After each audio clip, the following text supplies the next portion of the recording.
Welcome to the ITAD Talk podcast with your host, Jeff Bittner. So I'd like to welcome our guest this morning, Patty Mckenzie and Roger Greive, if I'm saying that correct, Roger, your last name? You are. Great. Yes, you are. Okay. And they are both with sustainableelectronics.org. And they're the ones that set the standards for us for our R2 certifications. It's been 12 years since the original standard of the R2 standard was released in 2008.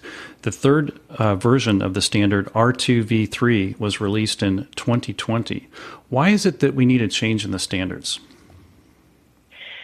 Well, that's a great question. You know, in 2013, we released the second version, and that was different in that it placed more emphasis on reuse and data security. And it was revised again and released in July of 2020, and again, heightened requirements and enhanced requirements on data security, but it was also restructured to fit the needs of a really evolving industry. The industry is really changing by the number of new industry sectors that are requiring R2 certification for their third-party service providers. We have an example of that. In a recent study by Gartner, 60% of legal and compliance leaders reported that their organizations were increasingly using these third parties to provide services outside of their core business model. And this is something that we're definitely seeing in our industry. We look at retail returns, warranty repairs, trade-ins, remarketing of devices, and OEM take-back programs. So all of these different industry sectors are increasingly relying on R2. Yeah, and it seems like when we were just at the Reuse eScrap show here a few weeks ago, that one of the trends is the specialization. And so that in the past, it seems like a lot of ITAD companies kind of did everything for everybody. And now some are specializing, whether it be in cell phones or maybe certain types of recycling or the types of processes, for example. Like we're really good in the data center takeout and memory and processors, hard drives, things like that. So it just seems like there is a lot of specialization going on. Are you guys seeing that as a trend also? We really are, and that's one of the great things about the new structure of R2v3 is that it really allows companies to tailor their certification based on the specific activities that they're engaged in, because not all R2 certified organizations have the same, offer the same services or perform the same processes. So with the new structure of R2v3, facilities can tailor their certification to precisely what they do and allow them to really cater to these different industry sectors. Great. In the old version of the standard, Jeff, there were a number of requirements that everybody had to do. There was a full list, and it was required of every part of the recycling industry to comply. So in the new one, as Patty mentioned, the specialized companies can navigate their way through the requirements by selecting which sectors they wish to be certified to. Instead of everybody trying to do everything, we designed it so that, yes, there are more requirements, but there are very few companies that need to comply with every single requirement in the new standard. So whereas maybe a lot of companies were doing things that weren't necessary for their specialization or the part of the industry that they focused on, so they were having to do more than was necessary? Yes. Precisely. Or it was incumbent on them to be able to explain to their auditor and try to convince them that something did or did not apply, which made for some hazy certification issues between the R2 facilities and the auditors. So this clarifies it, and everybody knows what's required as they enter the audit process, and then they can adjust their operations for the entire year based on that. Okay. And while we're on that, Roger, you were involved in the development of R2v3. Can you tell us how and who determined the changes in this new version? Sure.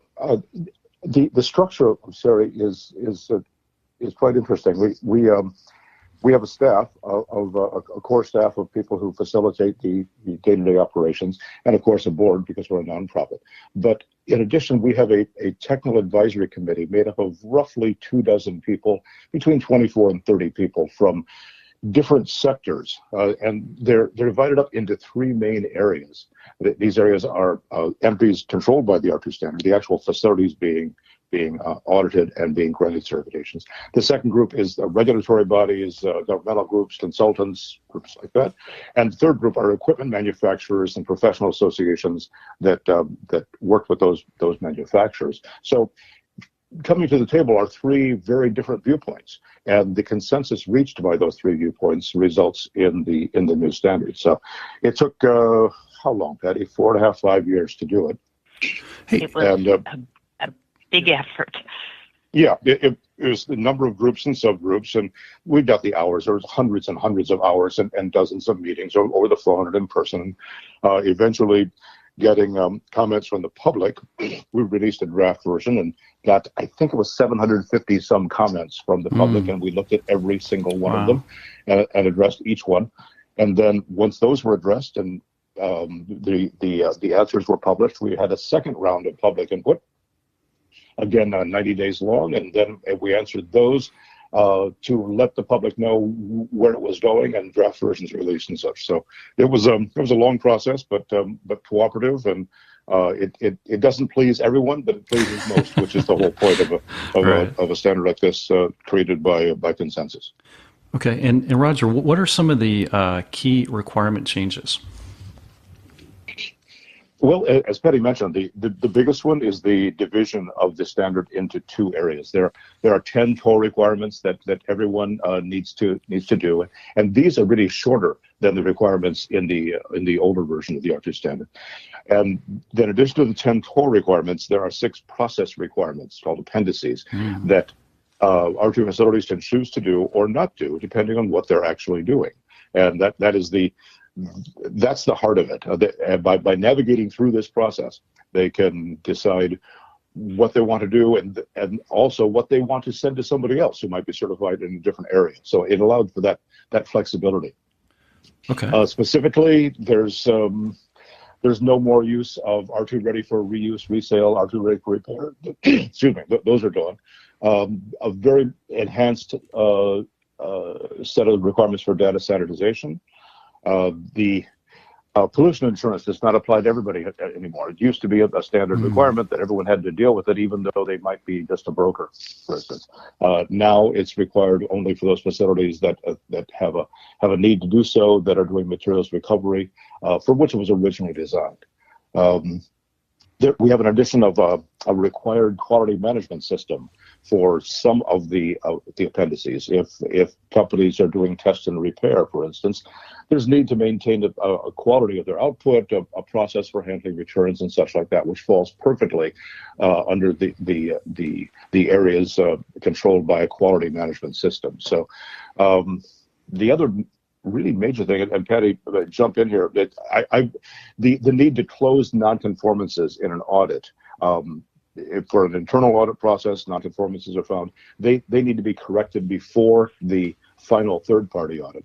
And then after the third-party audit, which is an annual event, the facilities need to close those before their certificate is issued. So in the past, we've had conditions that have come up that need to be corrected, but might not be corrected until the next year's audit. And if there's, for instance, a safety issue that might not be corrected for 10 months, that is not good to have around a facility. So we decided to change that to make sure that everything is closed within 90 days and closed before the certificate can be issued. So the facilities are very much incentivized to get their new certificate, to close the things that are wrong and to just fix them. Don't forget to subscribe and like the show on iTunes, Spotify, and anywhere you listen.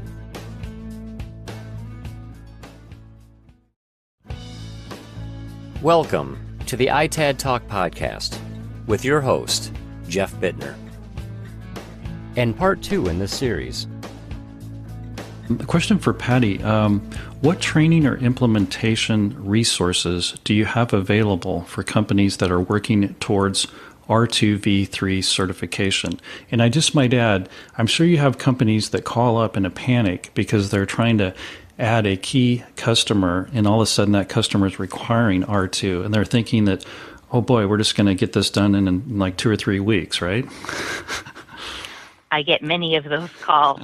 Unfortunately, we can't help them get this done in 2 or 3 weeks, but we do have many, many different resources, all as part of the R2 guidance and knowledge base. So for the previous R2 2013 standard, we had a guidance document. Roger, you always say how many pages. I think it was 45 pages. It's 58. 58 pages.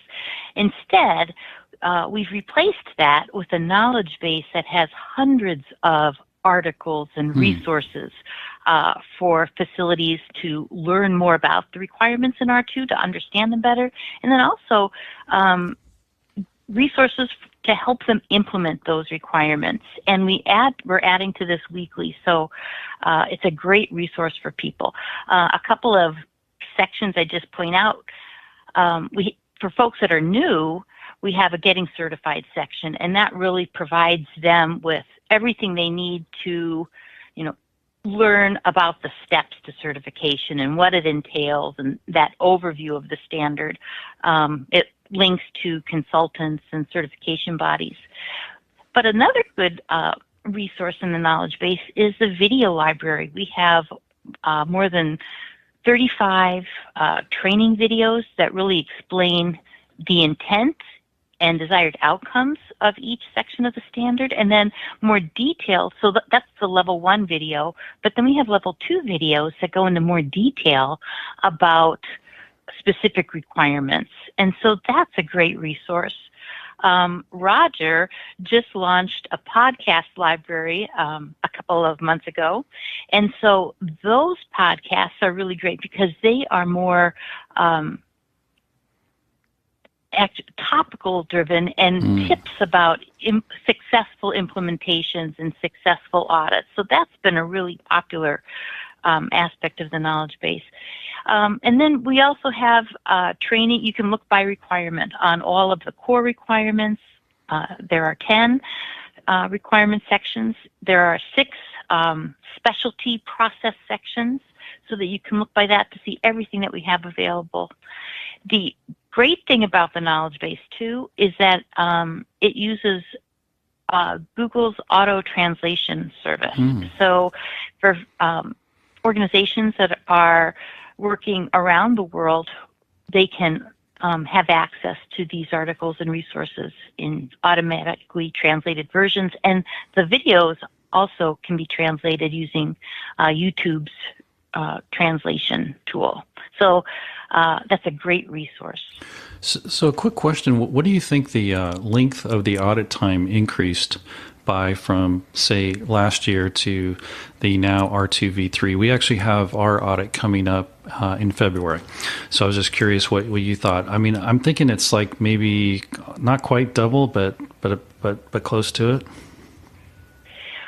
What I would say is it's going to really depend on the facility. There are, first of all, a few main areas of cost. So for those that are new and unfamiliar with R2, there's the $2,000 annual license fee, and we do have a $1,250 nonprofit fee. There's the cost for the other standards that R2 requires. So whether that's ISO 14001 and 45001, or alternatively the RIO certification to meet the health and safety and environmental requirements. That's part of the cost. But the biggest cost really is that audit time. And the new Code of Practices has tables that specify minimum audit times based on a number of things. So the number of employees, there are 3 tiers. There's 1 to 25 employees, 26 to 175, and more than 176. So the more employees, the more audit time. But to audit just for those core requirements, the audit time for R2 is really quite minimal because the environmental health and safety certifications really provide the foundation, and the core part of R2 is minimal. What adds a lot more time are the process requirements, and that really, again, depends on a number of things: the number of employees, and the number of processes that are taking place. So we worked out a couple of examples. So for a small phone refurbisher, and this is a real case scenario, that had 2 employees, they certified to Appendix A, which has additional requirements for qualifying downstream vendors. That added, because they used some non-R2 downstream vendors, that added an extra quarter day. So their core audit time was 1 audit day for R2. Because they used non-R2 downstream vendors, that took a little extra audit time to scrutinize. That's an extra quarter day. They also certified to Appendix B, additional requirements for data sanitization. That's an extra quarter day. And Appendix C for test and repair. That's a half day. So the R2 audit days for them were 2. And then they also certified to RIOS to satisfy the requirements for an environmental health and safety management system and that quality system. So all told, for them, it was a 3.5 day audit. Now that is best case scenario. So for companies that have extenuating circumstances, or maybe the audit, they've had a track record of some nonconformances that the auditor will want to take a closer look at, that adds to the audit time. So the audit times we specify are minimum. But for a mid-sized phone refurbisher, it could be, instead of 3.5 days, it could be 5.5 days. Or for a full service facility that's certifying, to test and repair and that data sanitization and materials recovery, they could be looking at 5 audit days for a smaller company to 9 audit days for a larger, more full-service facility to audit R2 and RIOS. Now, if you're auditing ISO certifications, those mandate longer audit times, so that's going to be more expensive than the R2 RIOS first option. Hey, so one of the things I wanted to ask you when you guys spoke at the eScrap reuse show is they're doing some virtual audits now. And so my question to you is, when you're going for the first R2 V3 audit, can that be done on a virtual, or is that always going to be, kind of boots on the ground? The answer is yes to both. Okay. A first audit is always in 2 stages. There's a stage 1 where the documentation is checked and the overall paper level processing is verified before proceeding to stage 2. Stage 2 is a walkthrough of the facility and seeing how things actually work, interviewing employees and such activities like that. So the stage 1 can be done remotely for any new auditee, but stage 2 needs to be done physically because the company's never been seen before, and it's something that the audit company has no records of what it looks like, where they are, the conditions. Right. It's impossible to do that with remote cameras, no matter how good they are. So that is one condition. We've got these written down in the code of practices and some other documentation that shows where remote audits can be performed. Typically in the 3-year audit cycle, one of the surveillance audits can be done totally remotely. Once the place has been visited once, they can do a remote audit, unless there's other conditions that pop up, in which case they need to go in and check. If there is a change in the facility, addition of processes, or a move for the facility, it's then necessary to go in and actually take a look again. Okay. And then I just want to emphasize, I'm sorry. No, that's fine. Please go ahead. I'd like to just emphasize, too, that the remote audit is at the discretion of the certification body. So some companies are going to be a good candidate for that if they've had a good track record. So this isn't so much for new companies, but for existing companies. If they've had a good track record, remote audits are a great way to maintain costs. However, if there have been, a history of nonconformance or other things that require more scrutiny, the CB does have the discretion to say you're not a good candidate at this time for that. Thanks again for tuning in, and don't forget to subscribe anywhere you listen.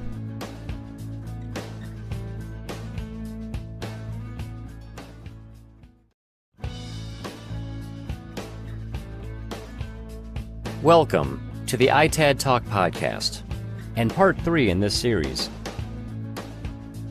And another question for Roger. As you've been talking with companies during the transition process, what are the biggest challenges that you're hearing from companies? Well, one of the most consistent themes, Jeff, is companies don't know about the knowledge base. So they're asking questions that are answered already in the knowledge base and are waiting instead for a new guidance document, for instance. And that's totally understandable because we've had a guidance document since R2 first came out. So the awareness of the knowledge base is an issue, and that's a challenge to many companies because they just don't know the stuff is there already. For instance, when it's time to do a data standardization plan for Appendix B for the data standardization requirement, it's a fairly extensive document. There's specific things asked for that are items A through M, however many things that is. It's what, 13 different things. Those things are all listed in a document that shows how to create a data standardization plan. We created these tools to help companies do this, but unless companies know that it's there, they'll end up reinventing the wheel and doing it on their own. In addition, there's some confusion as to what appendices do apply to the facilities because the overall appendix structure is new, so they don't know where they need to be working depending on what activities they do versus what activities they would like to farm out to some other R2 certified company that might do these activities. Again, data standardization is a great example. It could install a bunch of devices to electronically sanitize or wipe data-bearing devices, or they can send it to somebody who does that already. So it's their choice, which they want to do. In addition, there's a lot of confusion right now about the downstream vendor verification for R2 V3 companies versus R2 2013 companies, the old version of the standard versus the new version. As Patty said, in audit time, it's to the advantage of a company that they worked with R2 V3 certified companies, because if you're sending material to an R2 V3 company, it adds 0 audit time to your audit. It's very much a sped up process, whereas in the old audits, every downstream vendor needed to be checked by the auditor.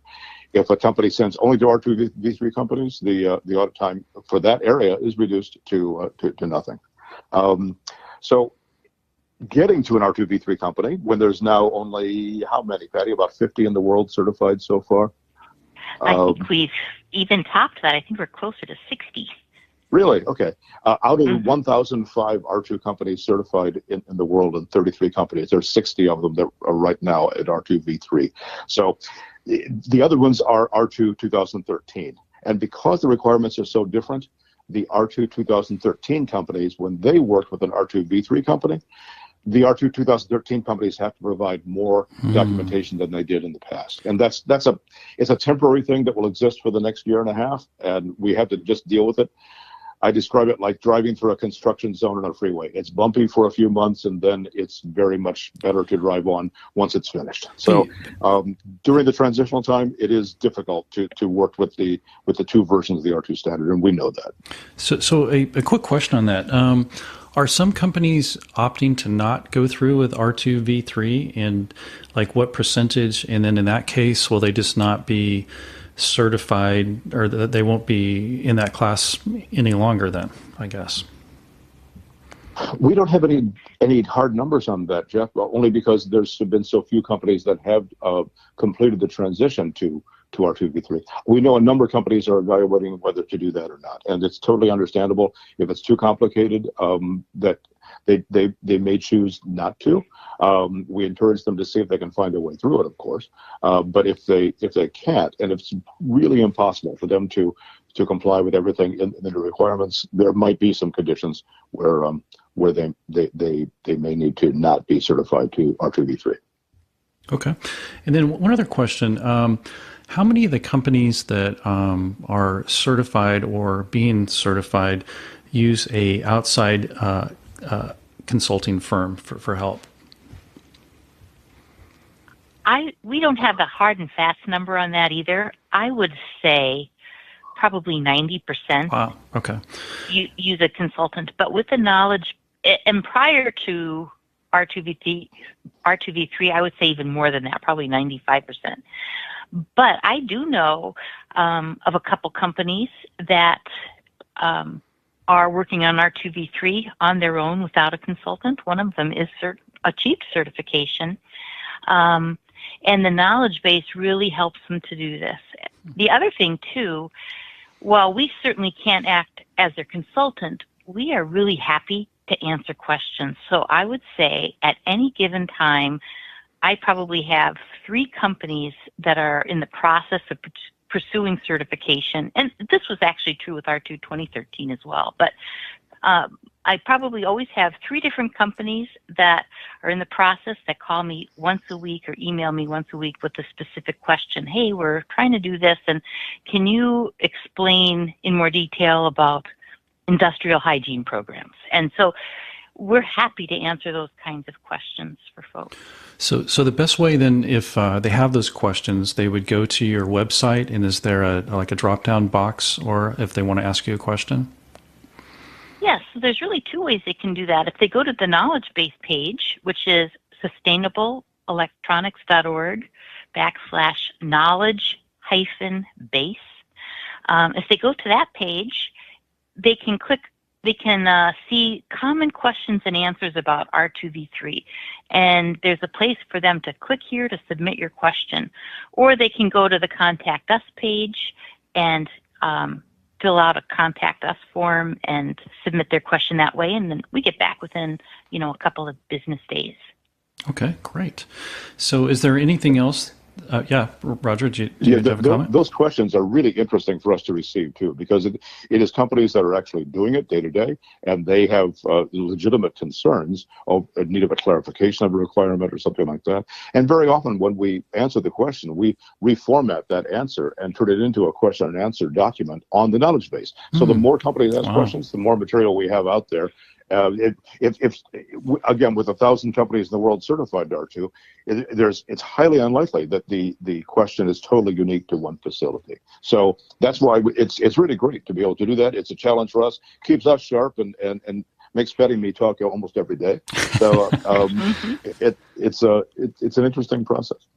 So the other thing that we're doing is we're scheduling one-on-one consultations, and actually that's a little bit of a misnomer, because sometimes it will be Roger and I had a call a couple weeks ago, and they probably had 5 people from their team. They're currently R2 2013 certified. They're working to R2v3, and they had a list of about 20 questions that they provided us ahead of time, and we loved it because it was very detailed. Everyone had the exact R2v3 reference, but we discussed that. We had an hour meeting. We were able to answer those questions. They just sent us a couple follow-ups yesterday, which we're going to answer again. So again, we're really happy to do that. Great. So is there anything else that you would like to cover that you think that we've missed or that might be important for the listeners to hear about the process of getting certified? Well, just what Betty said. Go ahead, Betty. I've spoken to a number of the organizations that have achieved R2v3 certification, asking their particular challenges. Was it what they expected? Harder, more challenging? Pretty much all of them said it wasn't overly cumbersome, but it did take a lot of preparation and planning. So starting early so that they had time to do that internal audit in plenty of time for their certification audit was very beneficial. So, that actually brings up a good question. It seems like that sometimes when companies first get certified, that maybe not everybody in the company is kind of on board, and maybe there's one or two people that are pushing through everything that needs to be done and the documentation, but that the rest of the staff is only following it kind of prior to audits and things, and it as time goes by, you have to get everybody involved. Everybody's got to be conscious and understanding of all the different parts of the process and basically buy into doing it properly. Do you find that as well? That is so true. One of the saddest things that I hear, and I've heard this a handful of times. You mentioned people calling and saying, "Hey, I need to be certified next week. My supplier said." We get those calls, and we get people that will hire a consultant.